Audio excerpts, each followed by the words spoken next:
नमस्कार दोस्तों, मैं राजेश सरल आपके अपने YouTube चैनल यूनिक सरल गणित पर आप सभी का बहुत बहुत स्वागत करता हूं। तो दोस्तों, हम पढ़ रहे थे अपनी क्लास में LCM एंड HCF। इसकी हमारी 2 क्लासेस हो गई थी। आज हमारी तीसरी क्लास है जिसमें भी हम बेसिक के बारे में जानकारी पढ़ेंगे कि LCM और HCF को करने की कौन सी विधियाँ हैं और किस किस तरीके से निकालते हैं। तो फिर पहले थोड़ा इंट्रोडक्शन ले लेते हैं LCM और HCF जो पिछली क्लास में पढ़ चुके थे। LCM मतलब होता है लिस्ट कॉमन मल्टीपल जो संख्या, और जो होता है HCF हाईएस्ट कॉमन फैक्टर।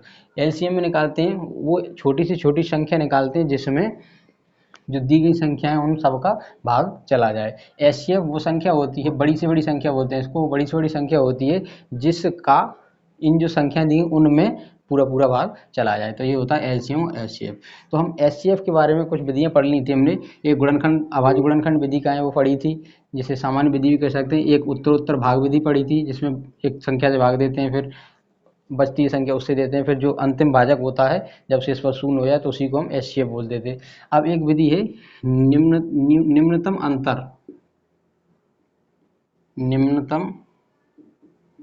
अंतर विधि। ये निम्नतम अंतर विधि दोस्तों क्या होती है, जब इसमें 2 या 2 से अधिक 3 संख्याएं 4 संख्याएं जो दी गई होती हैं तो उनमें से कोई भी 2 संख्याओं में जिनमें अंतर कम हो उनको घटा के उस विधि से निकाला जाता है। उसको कहते हैं न्यूनतम या निम्नतम अंतर विधि। तो हम एक क्वेश्चन ले लेते हैं दोस्तों, और क्वेश्चन है 156, 180 तथा 252 का HCF निम्नतम अंतर विधि से ज्ञात कीजिए। निम्नतम अंतर विधि, तो दोस्तों देखिए, एक संख्या ये है, एक ये है, एक ये है। हमें दिख रहा है कि इसमें से इसको घटाया जाए या इसमें से इसको घटाया जाए, तो निम्नतम मतलब कम संख्या या कम अंतर कब आएगा, इसमें से इसको घटाया जाएगा तब। तो हम घटाएंगे, 180 में से 156 घटाया तो कितना बचा, 10 में से 6 गई 4, 7 में से 5 की 2, 24 आया दोस्तों। जब ये अंतर आ गया 24, तो हम ये देखेंगे कि 24 का इन तीनों में भाग दे के देखेंगे। अगर 24 जो अंतर आया है, इस 24 का अगर इन तीनों संख्याओं में भाग पूरा पूरा चला जाता है तो इसका मतलब ये 24 ही इनका तीनों का क्या है, HCF है, हाईएस्ट कॉमन फैक्टर है, महत्तम समापवर्तक है। अगर 24 का भाग नहीं जा रहा, 24 का भाग देखेंगे, 24 छक्के 144 नहीं जा रहा, अब एक में ही नहीं जा रहा तो इनमें तो चेक ही नहीं करेंगे। तब ऐसी कंडीशन में जब इसका भाग इसमें से किसी में भी या किसी एक में या किसी 2 में ना जाए, मतलब कुल मिला के बात यह है कि सभी में अगर भाग ना जाए, तब क्या करते हैं, इस 24 के लिखते हैं गुणनखंड। जो अंतर 2 संख्याओं का जो अंतर आया है, अंतर कितना आया 24, तो 24 के यहाँ लिखेंगे सभी गुणनखंड। गुणनखंड मतलब फैक्टर, 24 में किस किस का भाग जाता है वो गुणनखंड कहलाते हैं। 1, 2, 3 का भाग भी जाता है 24 में, 4, 6, 8, 12 और फिर 24 की यही गुणनखंड होंगे दोस्तों। इसके अलावा तो और कुछ छूटा नहीं। 1 आ गया, 2, 3, 4, 6, 8, 12, 24 गुणनखंड वो संख्या होती है जिनका इसमें सब में भाग, जिन सब का इसमें भाग जाए। तो 24 का भी भाग जाता है, 12 का भी, 8 का भी, 6 का भी, 4 का भी, 3 का भी, 2 का भी। तो 24 के गुणनखंड इतने होते हैं। अब 24 के जो गुणनखंड कर लिए दोस्तों, तो गुणनखंड में से हम वो संख्या छांटेंगे जिसका सब में भाग जाता हो, वो बड़ी से बड़ी संख्या इसमें से निकालेंगे। इधर से आगे बढ़ते जाएंगे। देखो,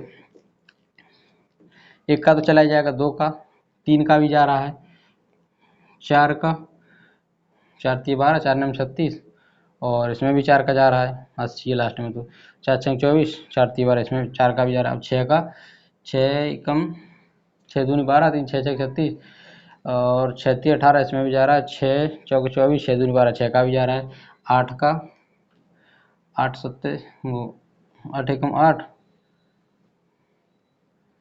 8 का इसमें नहीं जा रहा। अब 12 का चेक करेंगे, 12 एकम 12, 12 3 36, और 12 एकम 12 और 6, 12 5 60, 12 दूनी 24, 12 एकम 12, 12 है दोस्तों वो संख्या, क्योंकि 24 का तो फिर इसमें जाएगा नहीं, 12 ही है, 24 का इसमें नहीं जा रहा, और 24 से कम 24, 24 का इसमें भी नहीं जा रहा। तो 12 ही वो संख्या है जिसका तीनों में भाग जा रहा है। इससे छोटी की संख्या इनका भी जा रहा था, लेकिन संख्या कौन सी देखेंगे इनमें भी, वो आगे की बड़ी से बड़ी संख्या देखेंगे जिसका पूरा पूरा भाग चला जाए। तो 12 का भाग जा रहा है 156 में भी, 12 का भाग जा रहा है 180 में भी, 12 का भाग जा रहा है 252 में। तो HCF क्या हो गया दोस्तों अपना 12। अब ये तो यहाँ से चेक हो गया। अब हम इसको अगर अभाज्य गुणनखंड विधि से चेक करके बताएं या भाग विधि से, तो भी इसका यही आएगा। एक बार चेक करके बता देते हैं आपको भाग विधि से, उत्तर भाग विधि से। 180 में भाग देंगे 156 का, तो एक बार जाएगा पहले 156, ये कल मैंने पढ़ाई थी, कल की वीडियो में है ये, आप देख सकते हैं डिटेल में। घटाएंगे तो 24, अब 24 है तो अभी ये इसका भाग दशम में जाएगा नहीं, तो अब क्या बन जाएगा, ये 156 यहाँ आ जाएगा। ऐसे ही तो आता ना, जो भाजक होता है वो भाज्य बन जाता है अगली लाइन में। तो 24 छक्के 24 पंचे 24 छक्के 144, तो 2, 6 में से 2 4 गए 2 और 1, अब 24, 12 दूनी 24, ये कट गया, 12 बचा।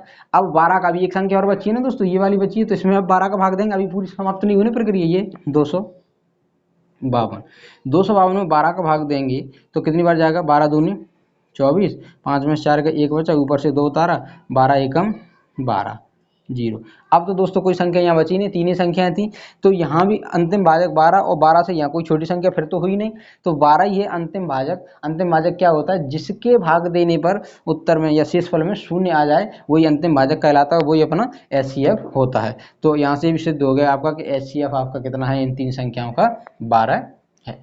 उम्मीद है दोस्तों कि आपको ये निम्नतम अंतर विधि समझ में आई होगी, और आगे बढ़ते हैं। अब हम देखते हैं कुछ और संख्याएं जो अक्षर ABC इनकी घातें होती हैं, इनके साथ में संख्याएं होती हैं, इन पे बेस्ड जो आपको एक इक्वेशन टाइप की समीकरण दिया रहेगा या संख्या दी रहेगी, सीरीज दी रहेगी, जो भी, उसको आप कैसे उसका HCF और LCM निकालेंगे, उसको आगे पढ़ते हैं और देखते हैं। इसमें दोस्तों एक क्वेश्चन और कर लेते हैं अभी। 200 320 तथा 400 का HCF इसी विधि से ज्ञात करना है, निम्नतम अंतर विधि से। तो निम्नतम अंतर विधि से दोस्तों ज्ञात करेंगे तो सबसे पहले क्या करेंगे, हम अंतर लेंगे। अंतर लेंगे तो देखना 200 और 320 का अंतर आ रहा है 120, ये ज़्यादा हो रहा है। 400 और 320 का करेंगे तो ये कम हो रहा है, 80 हो रहा है, तो इनका अंतर ले लेंगे।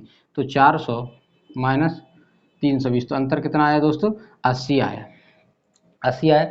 अब 80 का भाग इसमें जा रहा है क्या, 8 3 24, 8 दूनी 16, नहीं जा रहा। इसमें 8 चौके 32 चला जाएगा, इसमें 8 पंचे 40 चला जाएगा, लेकिन सब